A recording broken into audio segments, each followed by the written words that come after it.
Bien, muchachos, ¿qué tal? ¿Cómo están? Bueno, ahora vamos a resolver justamente la pregunta que se ha planteado en el año 2008, ¿no? En agosto de 2008, para lo que es el examen de admisión de la Universidad Nacional de Ingeniería.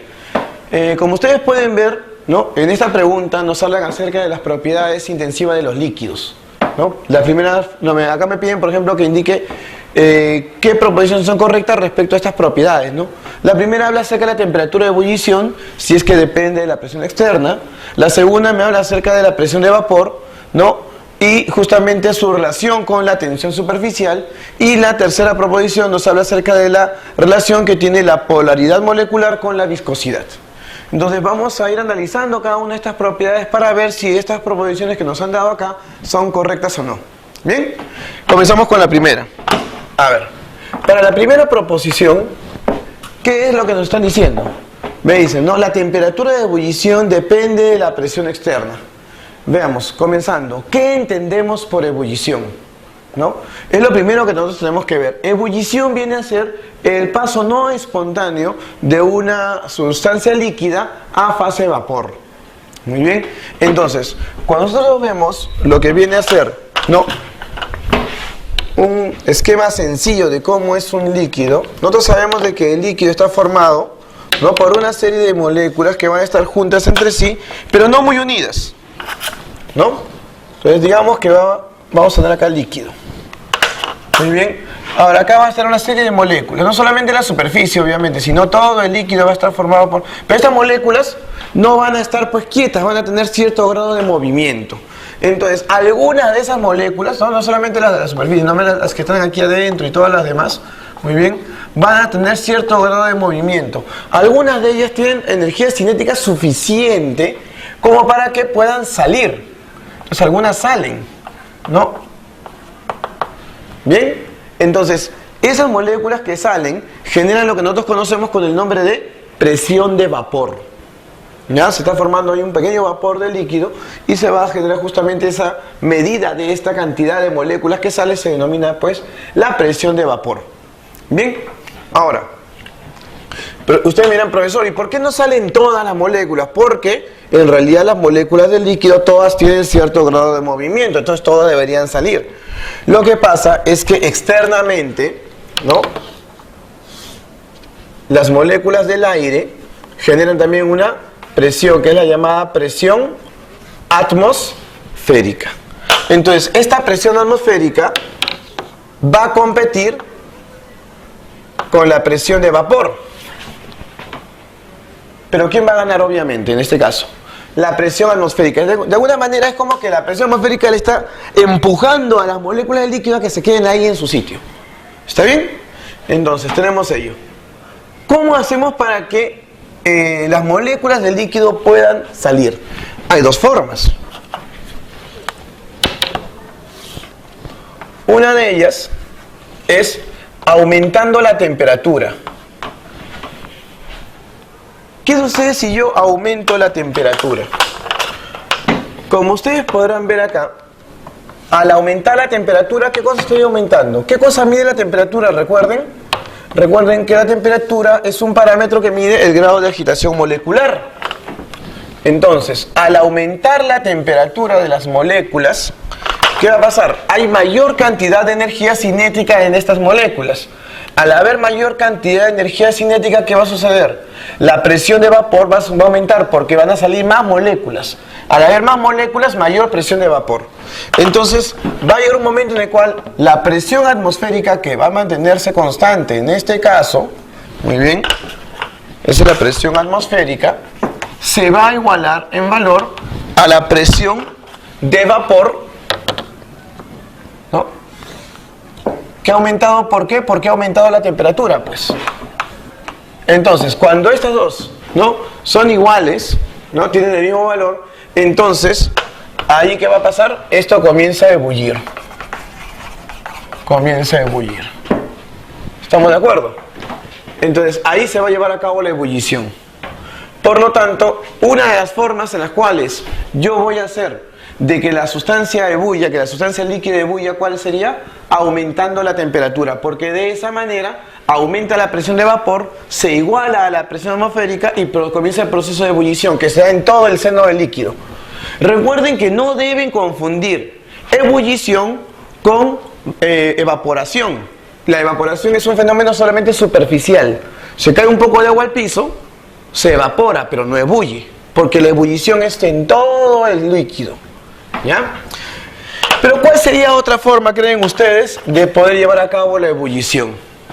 La otra forma, ¿cuál sería? Bueno, lo que hemos hecho es aumentar la temperatura en este proceso para que ésta aumente y se iguale. Pero podríamos hacer que la presión atmosférica disminuya. ¿Se dan cuenta? Entonces, acá vamos a ver de que yo puedo hacer de que un líquido ebulla sin calentarlo. Por supuesto, ¿puede haber que un líquido ebulla a 20 grados Celsius? Sí, claro. ¿Qué es lo que tengo que hacer? ¿Qué es lo que tengo que hacer en ese caso? Si tengo un líquido, ¿ya? Y acá está su presión de vapor,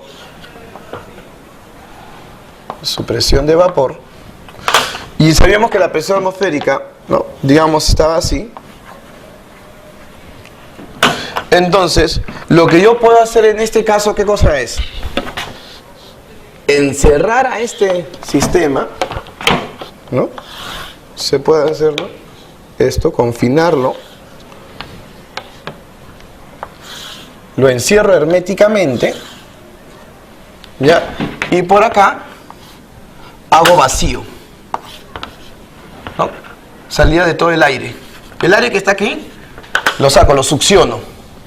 ¿Está bien? Que es un proceso de succión. Al hacer esta succión, ¿qué va a pasar? La presión atmosférica, porque la presión atmosférica es la presión que ejerce el aire, como va a haber menos aire porque le estoy sacando, la presión atmosférica disminuye, disminuye, disminuye. Hasta que en cierto momento, ¿qué pasa con esta presión atmosférica? Es tan pequeña que se iguala a la presión de vapor. Y cuando se igualan, ¿qué va a pasar?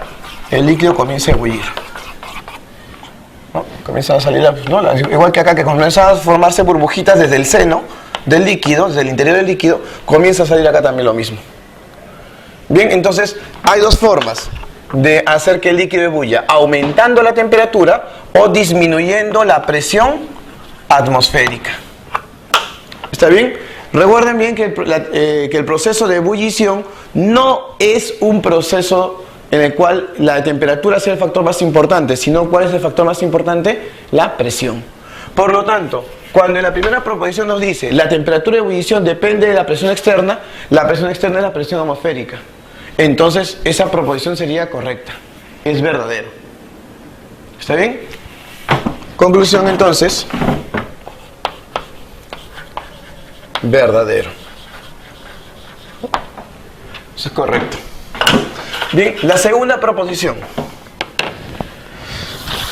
Dice, los líquidos de baja presión de vapor tienen baja tensión superficial. Acá lo que debemos recordar nosotros es cómo va a influir las fuerzas intermoleculares con estas propiedades. ¿Ya? Veamos. Si tenemos este líquido,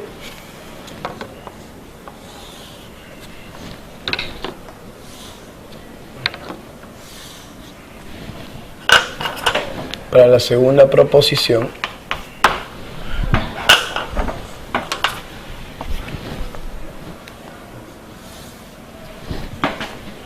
veamos, ¿qué cosa era la presión de vapor y de qué dependía?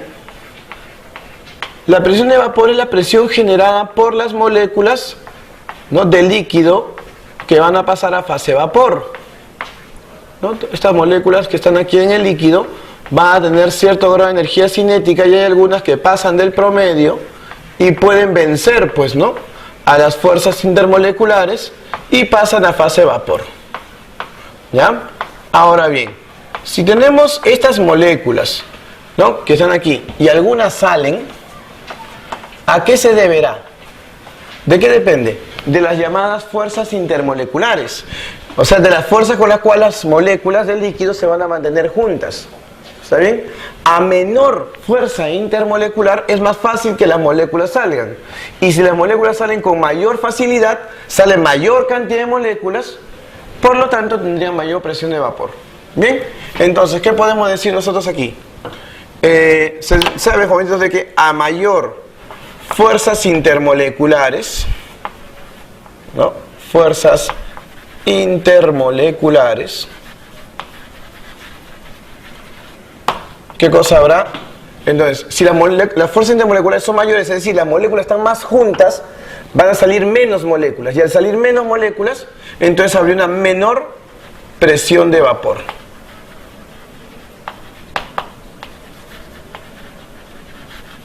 O sea, hay una relación inversa entre la fuerza intermolecular y la presión de vapor.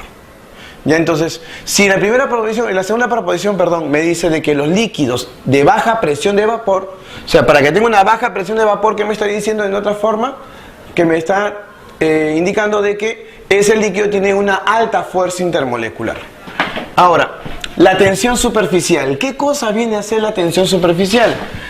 No, son las fuerzas que van a tener las moléculas que se encuentran solamente en la superficie del líquido, ¿no? Que se mantienen juntas de tal manera de que hace que esta superficie se comportase como si fuese una cama elástica, ¿no? Por eso justamente algunos insectos pueden caminar sobre la superficie del líquido, porque esta se comporta como si fuese una tela. ¿Está bien? Y esto es responsable de varios fenómenos como la capilaridad, etcétera, etcétera. Pero veamos, mientras las moléculas estén más juntas, obviamente va a haber más unión. Y al haber más unión, esta tensión superficial será mayor.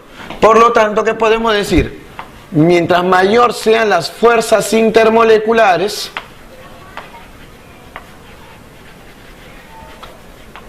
¿cuál sería la conclusión? Habría entonces una mayor tensión superficial.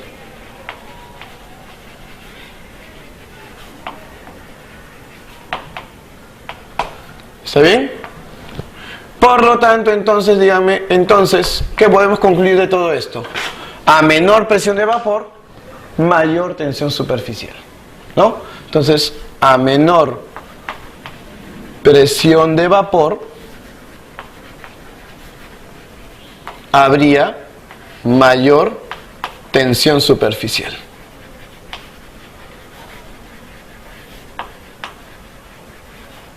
¿Está bien? Por lo tanto, lo que me dice la segunda proposición, los líquidos de baja presión de vapor tienen baja tensión superficial, sería falso. ¿Está bien? Entonces, es falso esto. Es incorrecta la segunda proposición. Muy bien. Y para terminar, ¿no?, respecto a esta pregunta, en la tercera me hablan acerca de la viscosidad.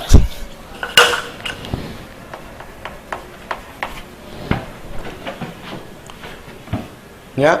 A ver. ¿Qué entendemos por viscosidad?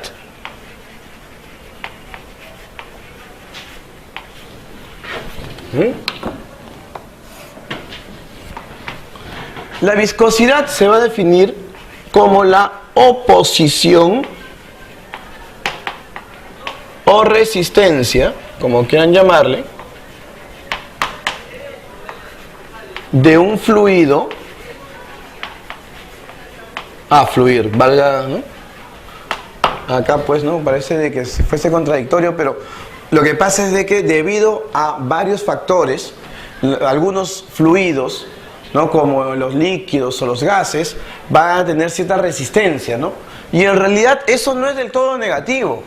Nosotros, por ejemplo, sabemos de que en nuestro cuerpo uno de los fluidos más importantes es la sangre, ¿no? Y la sangre, cuando fluye por las venas y las arterias, también, ¿no?, debido a la fricción, hay una resistencia, una oposición a que siga fluyendo. Entonces eso se llama la viscosidad. Pero esta resistencia, ¿qué va a suceder? Hace de que genere calor. Y esa resistencia es la que genera también que nosotros tengamos pues una temperatura corporal adecuada.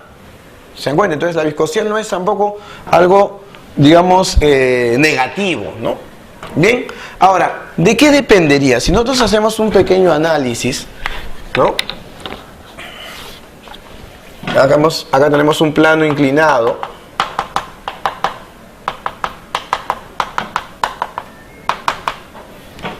y ponemos acá un poco de líquido, ¿no? Para que este fluya, dígame, ¿por qué tendría que fluir? ¿A qué se debe? Al movimiento, ¿no? Comienza a moverse las moléculas.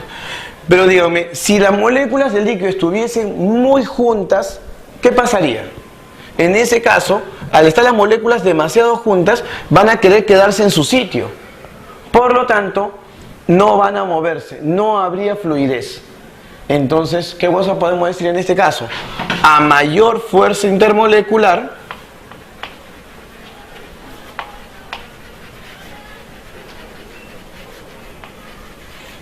¿ya? A mayor fuerza intermolecular, ¿qué cosa habrá? Una mayor viscosidad. ¿Está bien? Pero solamente depende de la fuerza intermolecular. No, porque miren, si nosotros asumimos acá que este líquido está formado por una serie de moléculas que están aquí dentro, ¿no? Una serie de moléculas que están aquí dentro, ¿qué va a pasar? La idea, de alguna manera, es que las moléculas comiencen a moverse, que comiencen a, por decirlo de alguna forma, rodar. ¿Está bien? Y díganme, si las moléculas fuesen de manera esférica, ¿no? Tipo el agua, que sabemos de que el agua está formado por un oxígeno y dos hidrógenos, es una molécula, ¿no? Redonda, digámoslo así. En cambio hay otras moléculas que están formadas por más átomos, son más alargadas, ¿no? Caso de, por ejemplo, el etanol, que está formado así, ¿no? Carbono con 3 hidrógenos, carbono con 2 hidrógenos, luego oxígeno con un hidrógeno. Entonces, si nosotros comparamos el agua con el etanol, su fuerza intermolecular, en cuanto a lo que es fuerzas intermoleculares, el agua tiene mayor fuerza intermolecular que el etanol. Entonces nosotros podríamos pensar, como esta tiene mayor fuerza intermolecular, también tendrá mayor viscosidad, pero no, el etanol tiene mayor viscosidad. ¿Por qué? Por la forma de la molécula. Como la molécula es alargada, es más difícil que esa molécula alargada fluya. En cambio, el agua, muy bien, como su molécula es redonda, es más fácil que fluya, que ruede, por decirlo de alguna forma. Entonces, ¿solamente va a depender de la fuerza intermolecular? No, también de qué va a depender, de la forma de la molécula. Las moléculas que tienen formas más alargadas tienen mayor viscosidad, ¿ya? Entonces, a mayor tamaño de la molécula y mayor forma alargada, ¿qué cosa habrá en este caso también? Mayor viscosidad. Por lo tanto, jóvenes, ¿qué podemos decir nosotros? ¿Cuáles son los factores internos, porque también hay factores externos como la temperatura, ¿no?, que determinan la viscosidad, de un líquido? Son la fuerza intermolecular y el tamaño o forma que tenga la molécula. Entonces, la tercera proposición, ¿qué cosa es lo que nos dice? Nos indica, la viscosidad solamente depende de la polaridad molecular. Falso, porque la polaridad molecular, ¿qué cosa es lo que generaría en todo caso? Fuerzas de Kisson, fuerzas dipolo-dipolo, ¿no? Entonces estaría solamente relacionado con ¿qué cosa? Con la fuerza intermolecular. Pero vemos que la fuerza intermolecular no es el único factor, ¿ya? No es el único factor. También, ¿qué cosa sería el factor? ¿No? La forma y tamaño de la molécula. Entonces esa proposición sería falsa. Entonces, ¿cuáles son correctas? En este caso, solamente la primera proposición. Solamente la primera proposición. ¿Está bien? Entonces solamente la primera proposición sería la correcta respecto a las características o propiedades intensivas de los líquidos. Bien, jóvenes, eso sería todo. Espero que les haya servido y sigan preparándose. Gracias.